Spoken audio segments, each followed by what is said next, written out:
Excellencies, ladies and gentlemen, and all other protocol thrown to the wind, good afternoon. I have a question for you.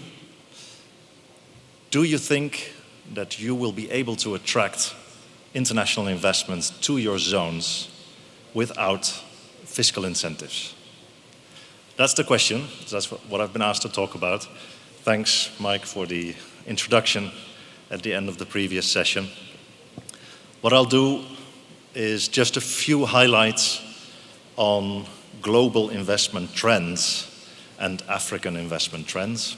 And then I'll move to the topic of international tax reforms and the implications for foreign direct investment and for special economic zones. And we'll try and conclude with what do you have to do tomorrow now to adapt. All right, global investment trends.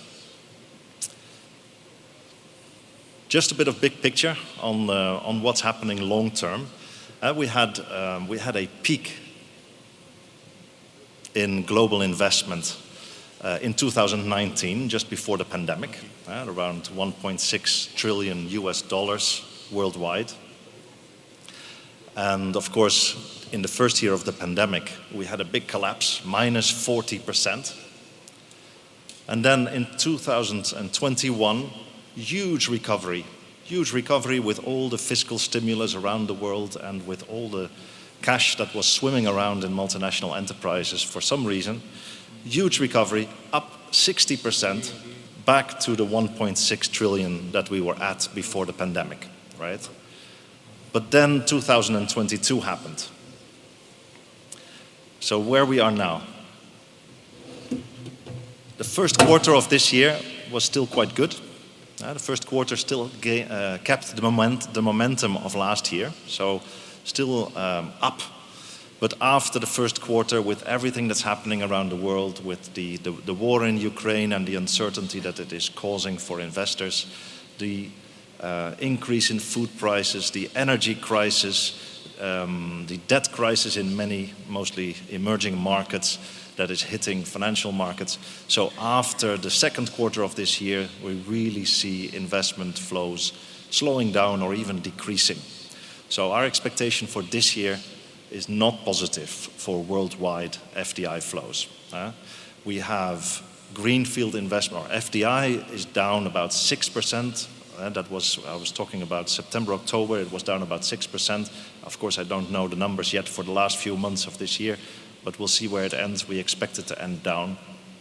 Greenfield investment announcements were down about 12%, and international project finance numbers were about flat, right? Whereas there was previously very fast growth in international project finance in infrastructure projects. So that shows you that worldwide the trend is not that positive. But Africa, until now, until today, is a bit of an exception. We have greenfield investment project announcements up 22%, and international project finance deals up 12%. So that's great. That's good news. For the continent, it's great news. For the moment, the numbers of projects are holding steady. I'm afraid that, of course, if we look at a bit longer term, the negative trend that we see worldwide, I mean, it cannot, and Africa will not be able to entirely escape it. But for the moment, we're looking okay. Those are some of the latest data from our Global Investment Trends Monitor that we produce in UNCTAD. Now, looking at what we discussed in the World Investment Report of this year, and that was about international tax reforms. International tax reforms, and in particular, the expected introduction from 2024 of a global minimum tax on the largest multinational enterprises.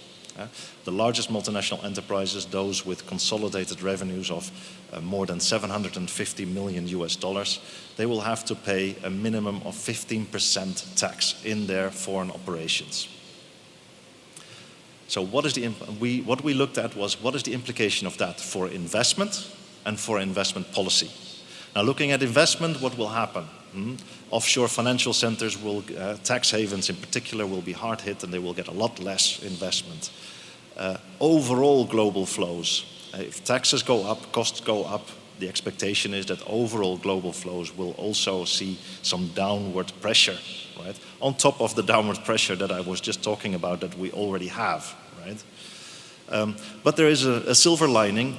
Of course, what will happen also is there's going to be some diversion of investment flows from countries where tax rates will have to go up to countries where tax rates will remain what they are because tax rates are already higher than 15%, right?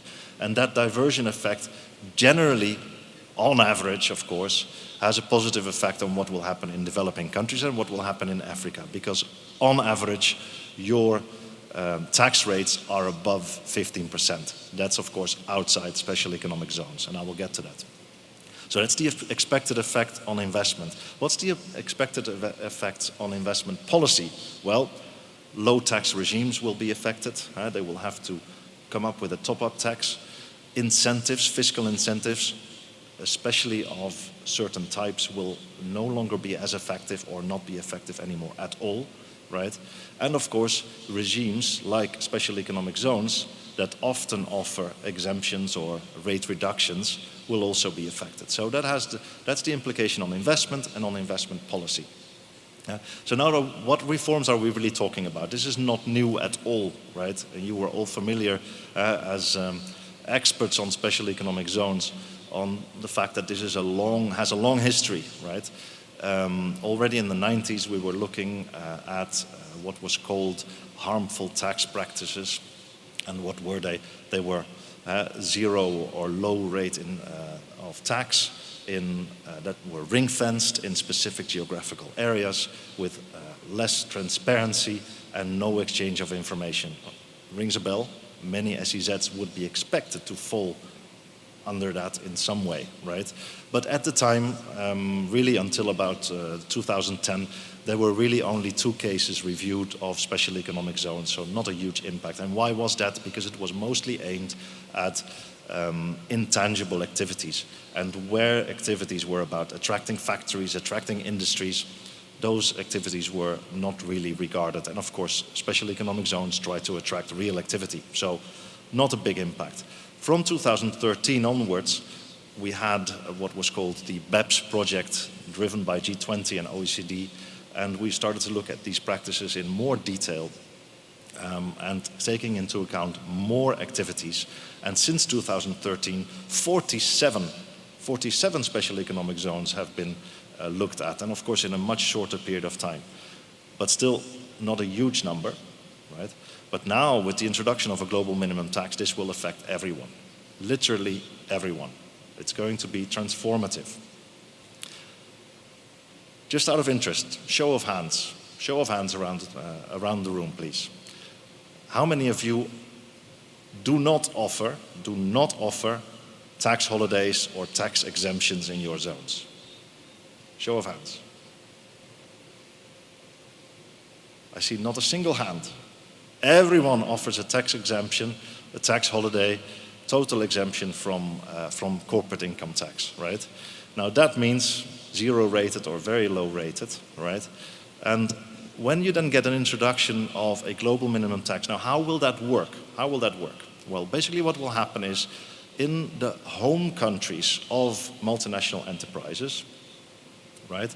If their subsidiary, which may be located in one of your zones, pays less than 15% corporate income tax, that home country will have to top up to 15% the income tax. So the tax exemption you're going to give is going to then be levied by the home country of that investor, right? Of that multinational enterprise. As I said earlier, that applies to multinational enterprises with consolidated revenues of more than 750 million. But I can tell you that in Africa, 70% of investment projects are carried out by subsidiaries of companies with consolidated revenues of over 750 million. So they will be in scope. So just roughly on average, think about this fact. About 70% of the companies you have in your zones will be affected by this. Yeah. Now, of course, there is a remedy. There's a remedy, right? If I want to avoid that someone else, if I, as a country in Africa, want to avoid that someone else, maybe in Europe or in the US or somewhere else, levies that 15% tax that should be paid to me, right? But I have given it away because of an incentive, right? I am allowed to top it up first, right? So the rules, the new rules say, okay, that's not fair that this money goes to a home country, often a developed country. That's not fair. So the host country of the investor is allowed to levy it first, right? So you can take that first, right? But what does that mean? You're basically canceling your incentives, right? So either your incentive becomes ineffective because the home country levies the tax, or you're going to just remove it yourself because you're allowed to levy the tax yourself. What will not happen is that the investor will continue to benefit from the investment, from the incentive. That will not happen, right? So that's an important thing to keep in mind. The mechanisms are complicated. They're very clearly explained in our World Investment Report, so I will not go into the details right now, but just keep in mind that the current structure of incentives provided in special economic zones is going to be either completely ineffective or much less effective. Now, what can you do about that? Right? What can you do about it? Well, there are certain types of incentives that will continue to remain effective, right? So full tax exemptions, corporate income tax exemptions will not be effective anymore. But, for example, the taxes like any deferrals or loss carry forwards or taxes that are basically aimed at capital, right, that will make capital investments less expensive over time, like accelerated depreciation, they will continue to be effective, right? Now that's an opportunity because we have, as UNCTAD, always said that tax incentives that are aimed at promoting capital investment are much more useful, right, than tax incentives that are just giving a rate reduction, right? So in looking at the future of the benefits that you provide, it's really an opportunity to really review what's the structure of the incentives that you have on offer, and can we, for new investments going forward, make these incentives more effective than they are today, and continuing to be effective in light of the tax reforms, right? So that's really an important thing to keep in mind. But that there will be some need to review your existing incentives and revise them, it's inevitable. Now the problem you have is with your existing investors, right? All those people who are already operating in your zones and that are benefiting from these low rates. What will happen?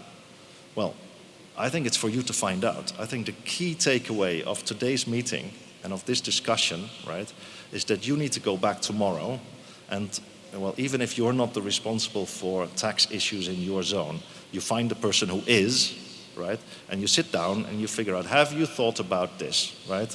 And what will it mean for the investors in our zone? Say you have 100 investors in your zone, right? Let's figure out, A, who is affected by this, i.e. who is part of a multinational enterprise with revenues over 750 million? What kind of benefits is that company getting from this? What would be the effect if it suddenly has to pay 15% tax on that? Is the investment still viable or not? Will they stay, will they not stay? What are the kind of agreements I have in place with these investors, right?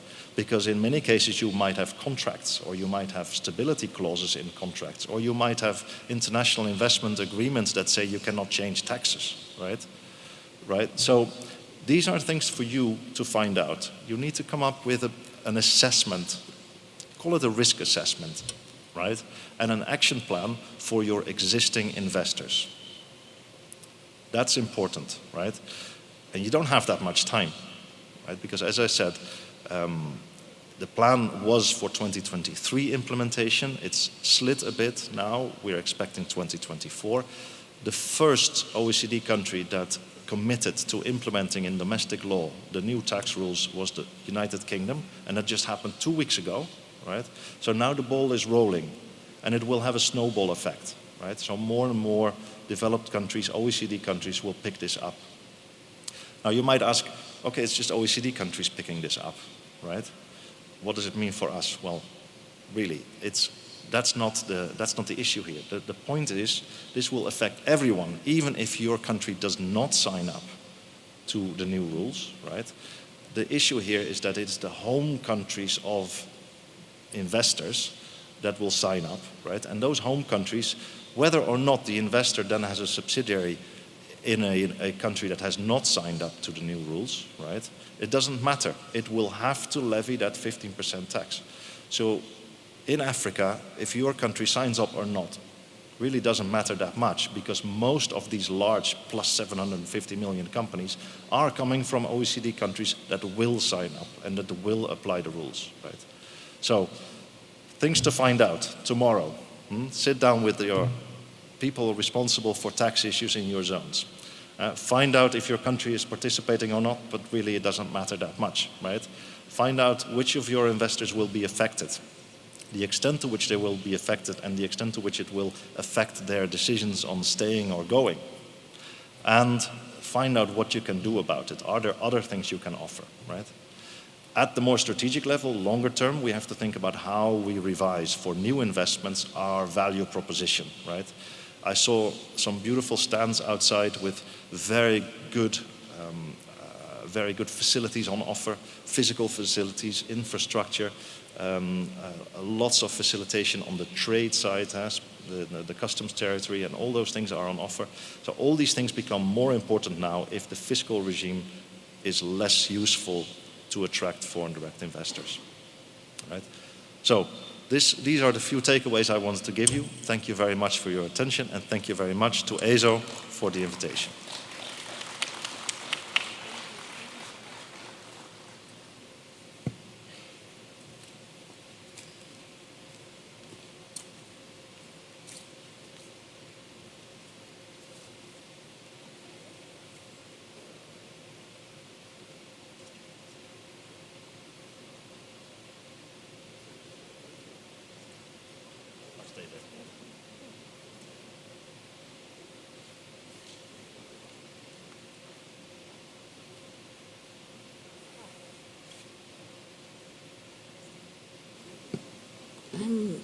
Oh yes, it's working. So thank you so much, Richard, for that wonderful presentation. I think one key takeaway is that with the diversion risk, it's not black or white. So it's going to be good, it's going to be bad. It's a complicated story. And in the short amount of time we have remaining, I think the best way to use that time is to hand over to the audience for questions. So we'll take questions 3 at a time, and then we'll respond to them.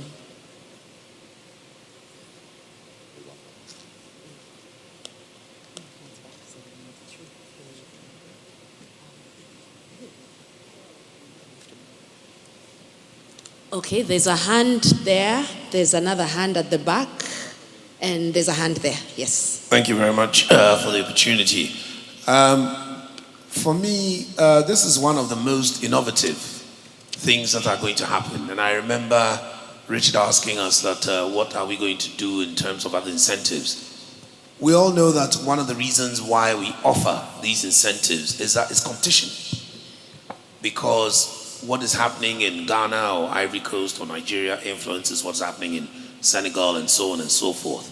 So once that rule comes into place, it becomes a policy direction that we are all forced to implement, and we will definitely not implement to our detriment. So we would then go ahead and have a minimum, and we may even do that across Africa, because these days we do things in tandem, and that's even a better way of organizing ourselves in terms of attracting investors. So this is very much the way that we're going to go. Once the policy is formulated and being implemented, we'll have no choice than to go that way. With regard to the tax, the fact that it's 15% in itself is an incentive to a certain extent in many countries, because in Ghana, it's usually about 25%. So if you're a free zone company and we're giving you the minimum of the 15% as per the OECD rule, then I don't think that it's too much of a disadvantage. And then I was very excited to hear about your alternative with regard to the capital gains tax and so on and so forth. Because one thing that we have taken the initiative to actually advise, strongly so, the free zone companies is to put all the incentive monies in a separate pot, not to put it in the main consolidated pot, which ends up paying salaries and so on. So that after every 2 or 3 years, they use it for expansion. They use it for capital investment, for infrastructure. And this has helped many companies, even some indigenous. One of them is a company called Niche Cocoa, who do cocoa processing and chocolate. And at the moment, they've opened one of the biggest cocoa plants in America because of this sort of encouragement. So I think that this is in the right direction, the right order, and we look forward to see how its implementation will happen. But just on the cuff, if I may ask, when is this being looked at in terms of being effective and in terms of the date? Thank you very much for the opportunity. Sounds good, thank you. There was 2 questions. We can also take the question from the lady in brown, and then 2 questions there.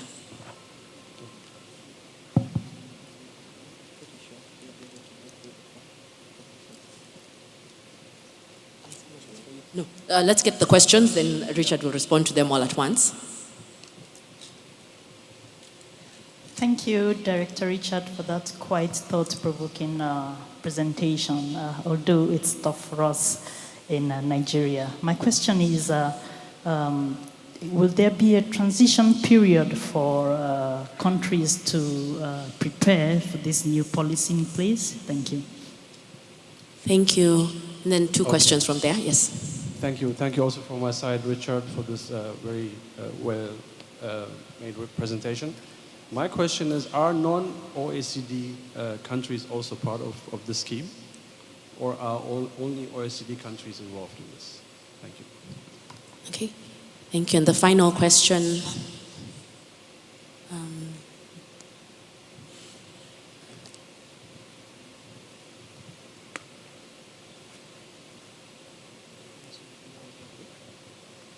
Thank you very much.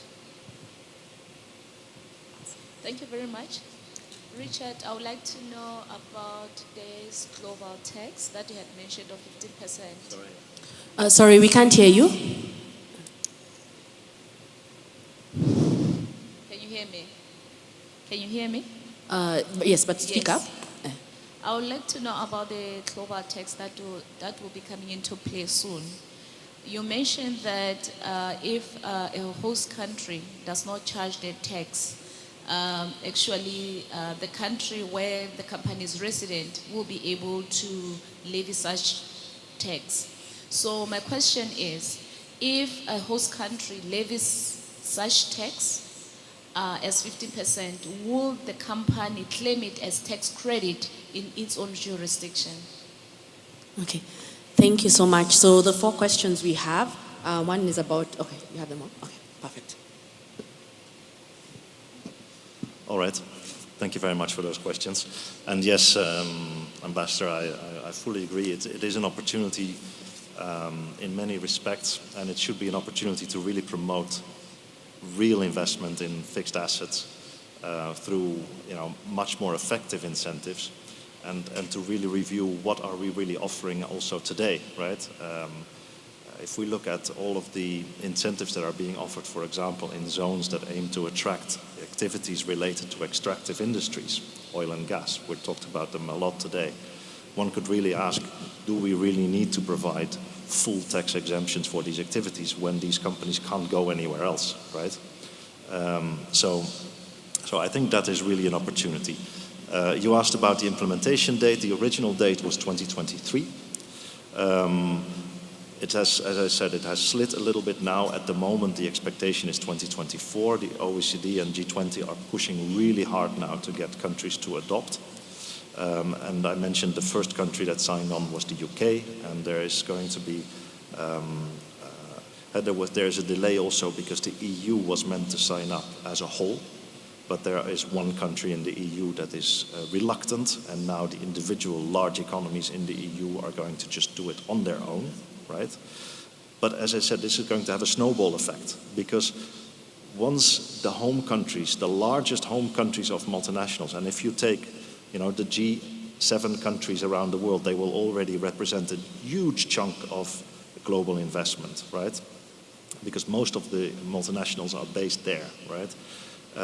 Once they do it, then all other countries are at a disadvantage if they don't join, because they cannot levy then the top-up tax in their country, right? So a trick has been built in that will incentivize countries to participate, right? Is there a transition period, right? This is a very good question. The quick answer is no, right? There's no transition period. And in fact, if you look at the recommendations we have made in our World Investment Report this year, right, there's 3 recommendations at the end.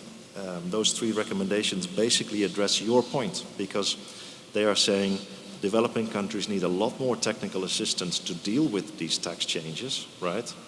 And there is going to be, the second recommendation is there's going to be a period in which home countries will be obliged, not able to, but obliged to levy the 15% tax.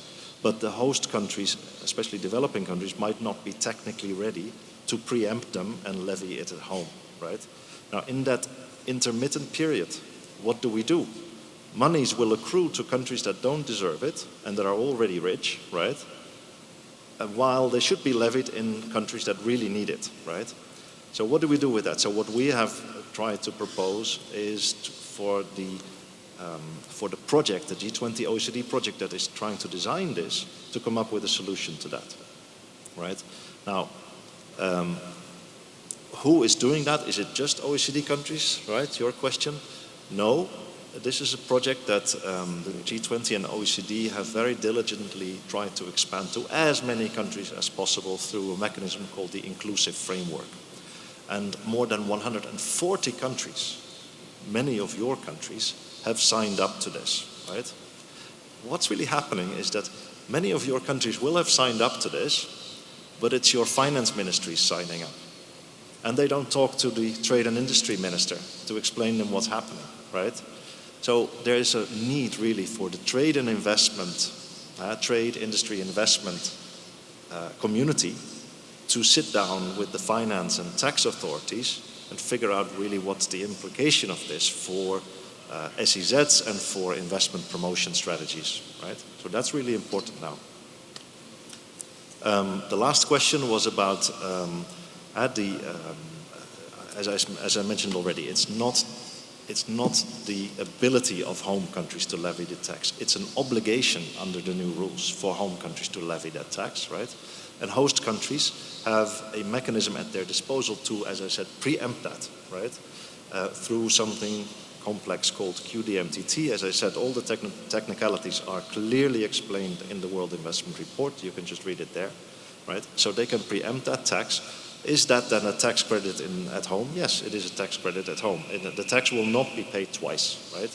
So you either get a situation where the tax is levied 15% in the home country, the resident country, or it is preemptively taxed in the home country, maybe here, by your tax authorities, and then it won't be taxed anymore at home.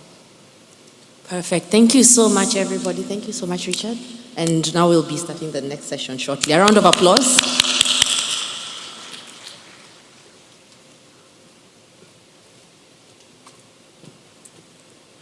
So I'm sure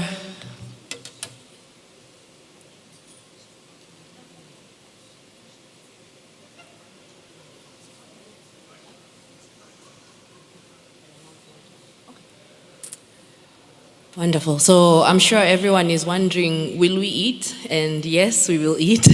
So we'll take our lunch break right now. We have 45 minutes for it. So that means we'll be back here at 2:15. Around 2:15, everyone should be, let's say 2:20 to be generous. 2:20, we'll all be back. Okay, enjoy your break. That's half an hour. 2 is